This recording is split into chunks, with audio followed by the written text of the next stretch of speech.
Eu gostaria, presidente Michel Temer, inicialmente, de dizer,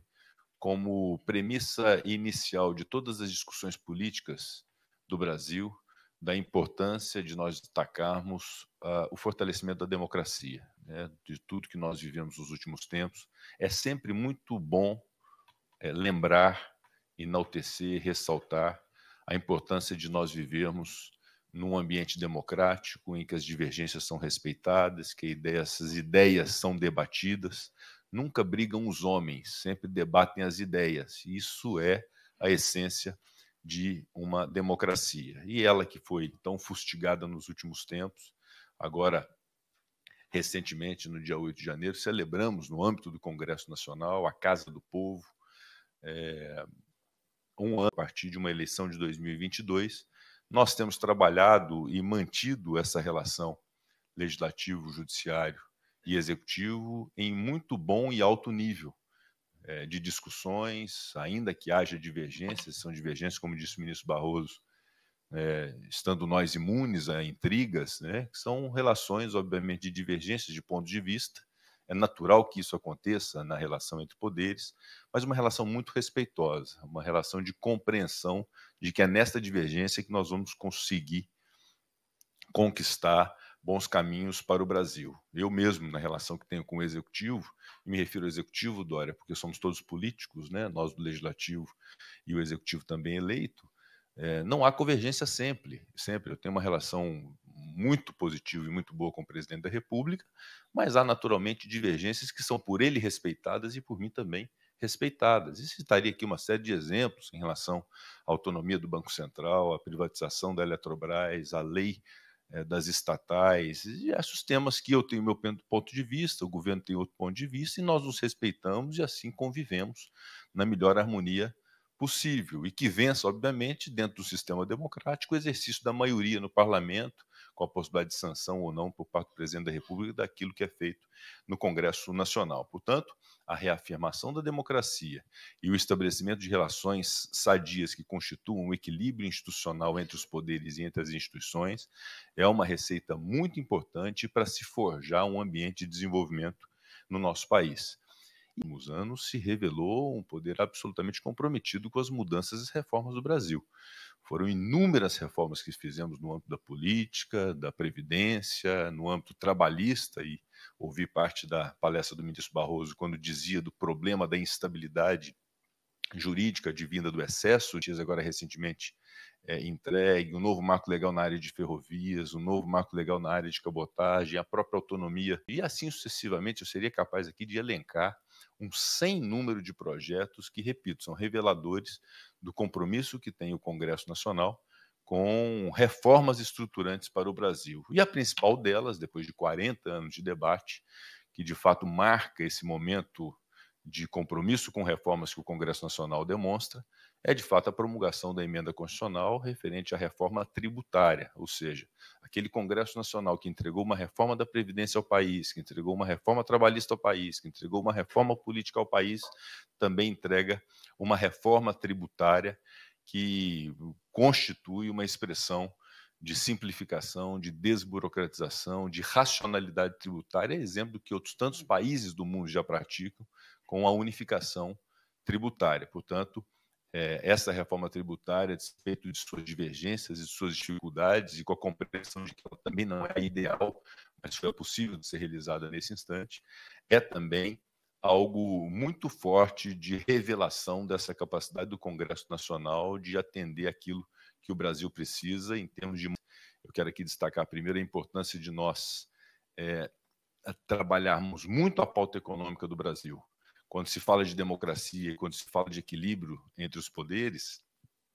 a forma mais fácil da sociedade assimilar o conceito da democracia e o valor de se viver no Estado de Direito é tendo condições mínimas de dignidade, tendo a dignidade como um pressuposto, um fundamento da República Brasileira. Quando a pessoa não tem condições de viver dignamente, que tem falta de emprego, que há falta de comida na mesa, ou uma moradia decente, é mais difícil se assimilar a importância da democracia, e há, então, brechas para se questionar a própria democracia. Então, perseguir metas de combate à pobreza, de dignidade de moradia, de renda mínima, de geração de empregos, eu considero que é a meta principal da política, que no final das contas é tornar os mais de 200 milhões de brasileiros mais felizes no seu dia a dia. Esse é um papel da política. E isso se faz, obviamente, o pressuposto do desenvolvimento econômico, do desenvolvimento social, do desenvolvimento humano, é o desenvolvimento econômico, ou seja, é preciso ter dinheiro, é preciso ter recursos para poder fazer as políticas públicas de bem-estar para a população. E não foi por outra razão que nesse ano de 2023, logo após o presidente Lula assumir o seu mandato como presidente e nomeando o ministro Haddad como ministro da Fazenda, o Congresso Nacional buscou, meu caro Dória, ter absoluto compromisso com aquilo que foi o projeto eleito no Brasil, com o presidente Lula, e qual o plano que o ministro Haddad tinha para o Brasil. E foi por isso que nós aprovamos uma reforma tributária, aprovamos um novo regime fiscal em substituição ao teto de gastos públicos, que foi muito importante para o Brasil, especialmente no momento de pandemia e de contenção de gastança desenfreada, a existência do teto a partir de 2016, mas houve então a proposta do novo governo de uma substituição do teto por um novo regime fiscal, aprovado no Congresso Nacional. Já antes da assunção do governo, o Congresso colaborativo aprovando uma PEC da transição, uma emenda constitucional que permitiu a governabilidade no primeiro ano do governo Lula. E assim sucessivamente, com projetos relativos a fundos exclusivos, a taxação de fundos exclusivos, a taxação de offshore, a questão das subvenções do ICMS na medida provisória 1185, a regulação das apostas esportivas. Então, verdadeiramente, o Congresso Nacional se mostrou muito colaborativo com o governo na pauta econômica, dentro dessa compreensão de que nós precisamos ter o avanço da nossa economia. Numa reunião recente com o ministro Haddad, em que discutíamos hoje essa controvérsia havida nessa nova MP referente à desoneração da folha de pagamento, eu dizia justamente isso a ele, ou seja, nós fomos muito colaborativos, entregamos aquilo que eram os principais temas do governo federal e do Ministério da Fazenda, e queremos muito colaborar em 2024 com um projeto de país que pressupõe desenvolvimento econômico. Ou seja, nós temos, obviamente, um objetivo, que é um objetivo de equilíbrio fiscal, de buscar a meta de déficit zero, mas temos também, e obviamente, uma busca constante de um novo ciclo industrial, uma nova forma de desenvolvimento econômico, geração de mais empregos, para que não fiquemos só numa discussão de equilíbrio fiscal e necessariamente de aumento de arrecadação, quando, na verdade, a melhor forma de se ter aumento de arrecadação não é necessariamente ampliando base de cálculo, aumentando a alíquota, criando fatos geradores tributários a partir de uma concepção de desenvolvimento econômico. Então, mais segurança jurídica, mais estabilidade, mais investimentos, mais agregação de valor ao produto primário do Brasil, no novo ciclo industrial que se deve propor ao nosso país, a transição energética como uma grande oportunidade que o Brasil tem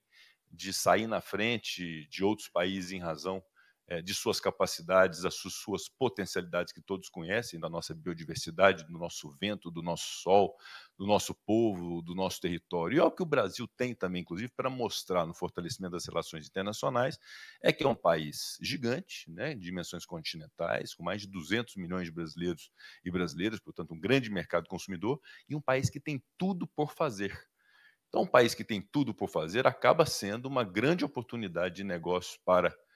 o mundo e, evidentemente, um país que tem tudo por fazer, mas que tem instituições fortes, que tem leis que são leis que dão estabilidade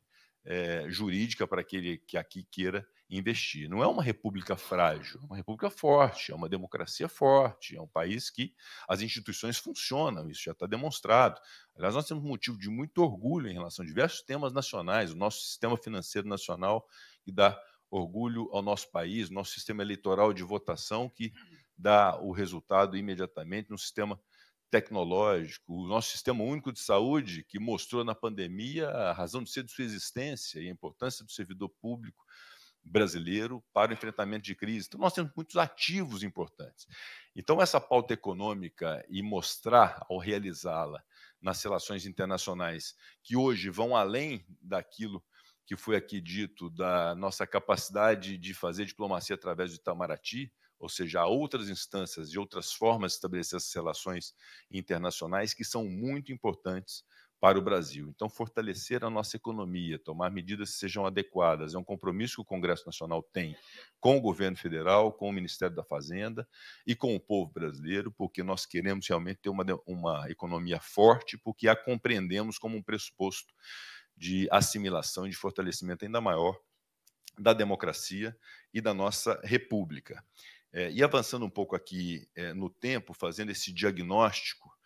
do que o Congresso fez, de grandes transformações, que, repito, eu seria capaz aqui de citar inúmeras ao longo da manhã, de medidas que nós tomamos, de providências que nós tomamos, de modernização da legislação em relação a diversos temas, de falar um pouco do que nós pensamos para 2024 para o nosso país através do Congresso Nacional. E o primeiro ponto que eu queria destacar, evidentemente, ao fazermos depois de 40 anos uma reforma tributária, é a regulamentação da reforma tributária através dos projetos de lei complementar. Então, há um senso de nossa parte, tanto minha quanto do presidente da Câmara, Arthur Lira, da necessidade de, ao longo de 2024, tornarmos efetiva e real a reforma tributária através da legislação infraconstitucional e da legislação complementar à Constituição, para que possa a reforma tributária ser, então, enfim, uma realidade no Brasil com a simplificação tributária. Vamos nos dedicar muito a esta regulamentação. E um outro ponto, para que serve um sistema tributário? Para arrecadar impostos, contribuições, para poder destinar às políticas públicas. Aí vem uma discussão que nós não podemos escapar dela nesse ano de 2024, que é referente aos gastos públicos do Brasil.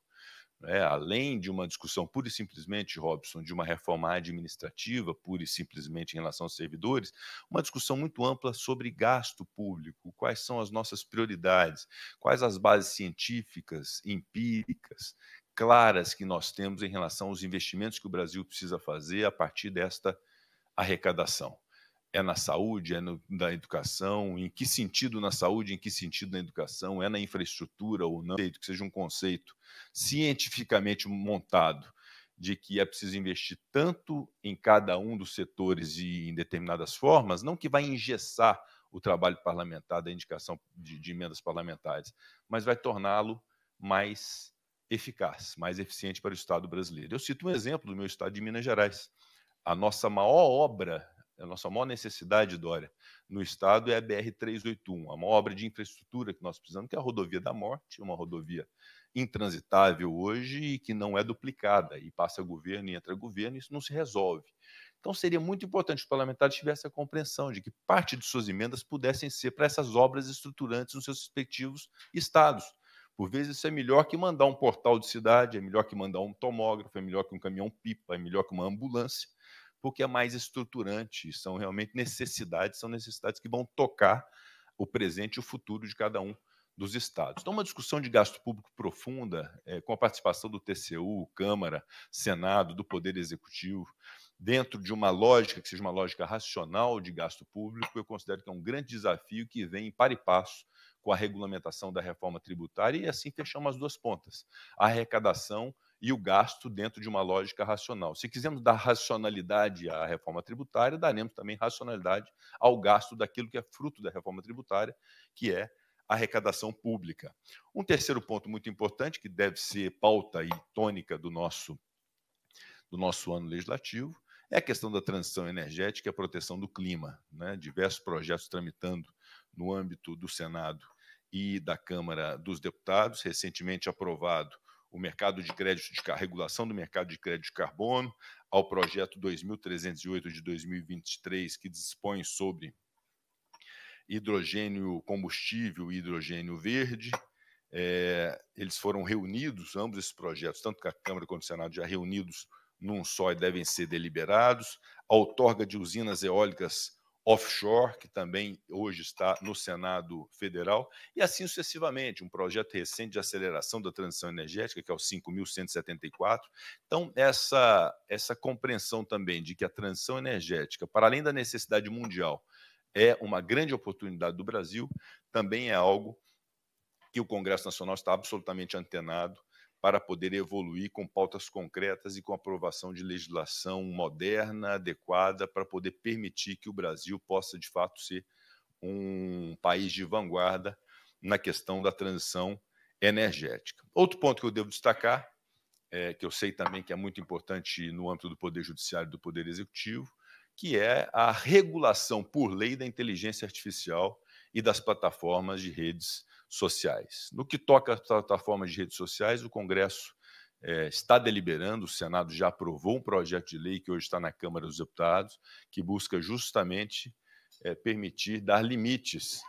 ao uso das redes sociais, das plataformas digitais, com regras que sejam aplicáveis a essas empresas e esse segmento que eu acho que é absolutamente indispensável para tudo na vida hoje, que é essa disciplina. Recentemente aprovamos um projeto muito severo no âmbito penal,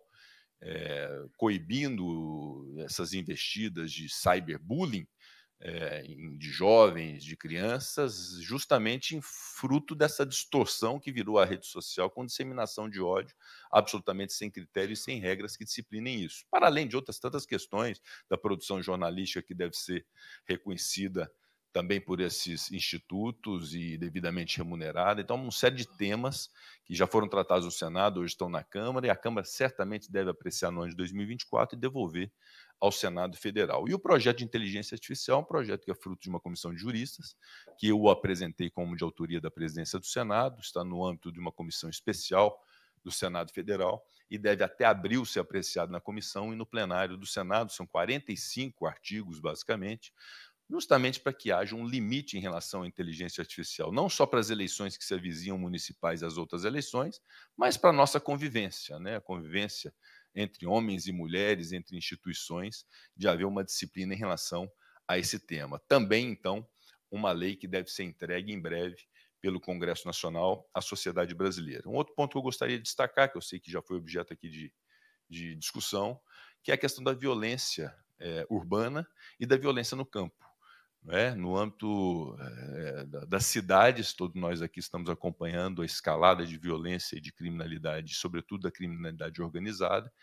e é fundamental que o Estado brasileiro dê a resposta adequada a isso. E na nossa concepção, a resposta adequada se faz com leis que sejam leis inteligentes, leis mais severas que possam ser efetivamente cumpridas pelo Ministério Público e pelo Poder Judiciário, e um combate muito veemente à questão das drogas.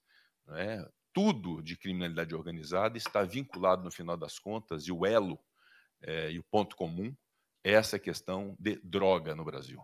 Tráfico de drogas, que é considerado crime equiparado a hediondo no país, essa política antidrogas deve continuar, deve permanecer, e as instituições têm que ter compromisso com ela para combater veementemente essa chaga nacional que são as drogas. E o porte para uso, na nossa concepção, respeitando eventual entendimento divergente do Poder Judiciário, mas na nossa concepção do Congresso Nacional, também deve ter uma consequência jurídica, a consequência jurídico-penal, tal como está hoje na lei penal, no artigo 28, em que não se pune com prisão o porte para consumo, mas há uma consequência jurídica de prestação de serviços, de frequência a curso, de advertência sobre o mal que a droga significa, porque nós não podemos perder essa guerra. As crianças e os jovens brasileiros devem ser protegidos dessa investida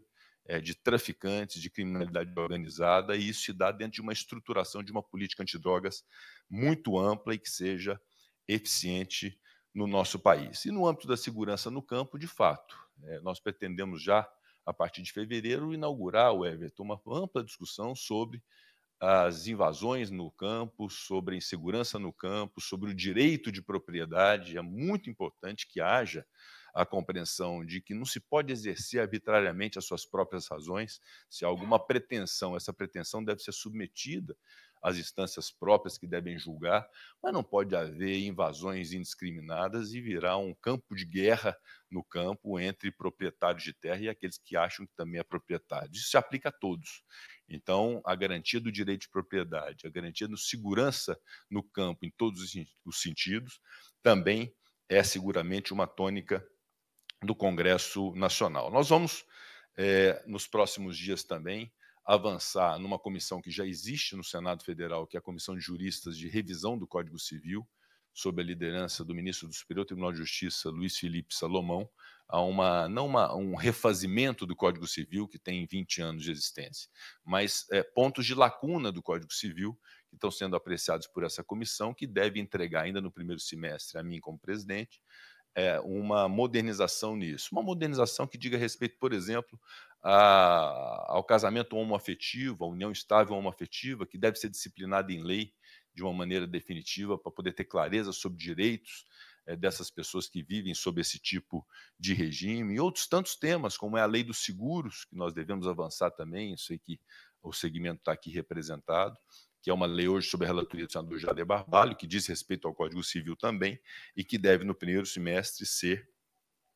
apreciada pelo Senado Federal. E avançando um pouco também num outro tema que considero muito importante e apropriado para o Brasil, e que considero que nós já temos uma boa maioria no Senado Federal, que é uma reformulação do nosso sistema eleitoral e político. Primeiro, através de uma modernização do Código Eleitoral, uma compilação definitiva do Código Eleitoral brasileiro, que envolva as regras eleitorais do nosso país, e também uma rediscussão, meu caro presidente Michel Temer, e desde já o convido para esse debate que nós faremos nos primeiros dias do ano legislativo, acerca do nosso modelo. E aí um grande questionamento é o Instituto da Reeleição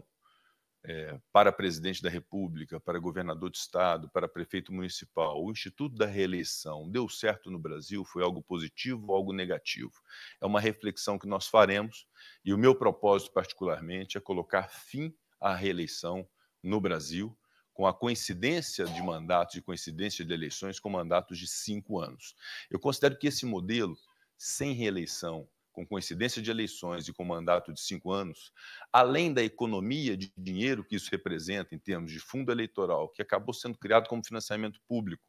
e eu considero que não está sendo uma experiência boa no Brasil, infelizmente, contra aquilo que eu próprio defendi em relação ao financiamento público. Sempre fui um defensor de financiamento público, mas considero que o fundo eleitoral não está fazendo tão bem ao nosso país. Para além da discussão sobre a economia que isso representa de fundo eleitoral, para a economia que representa do custo da justiça eleitoral no nosso Brasil, no nosso país, que é de quase 11 bilhões de reais só a justiça eleitoral a cada ano, independente de ter eleição ou não, cerca de 10 bi. Então, além da economia de dinheiro que isso representa, o mais importante disso, o Brasil sai de um estado de permanência eleitoral, um estado de perenidade de discussão eleitoral, porque termina uma eleição, já começa a outra, e num país que acabou ficando polarizado na disputa eleitoral, em que um não é capaz de compreender as razões do outro, é muito importante, então, que nós saiamos desse estado de permanência eleitoral. Então, essa proposta é uma proposta que eu acredito que vai adiante, que pode vingar no âmbito do Senado e da Câmara, que é basicamente esse fim da reeleição, mandato de 5 anos, a coincidência de eleições, que, repito, na minha concepção, fará muito bem ao Brasil. Há outros tantos projetos e tantas medidas que nós vamos trabalhar ao longo do ano legislativo, mas aqui eu pontuei algumas que eu reputo importantes para o conhecimento dos senhores, e, evidentemente, todos aqui podem colaborar com o debate. Não há de nossa parte nenhum tipo de intransigência ou de afirmação insuscetível de abordagem e de sugestões. Nós estamos fazendo um debate com a sociedade, é o que nós estamos fazendo aqui hoje. A sociedade civil, o setor empresarial devem participar ativamente das decisões do Congresso Nacional, porque nós, eleitos pelo povo, temos essa obrigação de ouvir a sociedade. Cada um desses temas, então, serão levados adiante ao longo desse ano, e eu desde já os convido para essa reflexão, esse debate e, quem sabe, essas realizações que, na minha concepção, serão muito importantes para o país.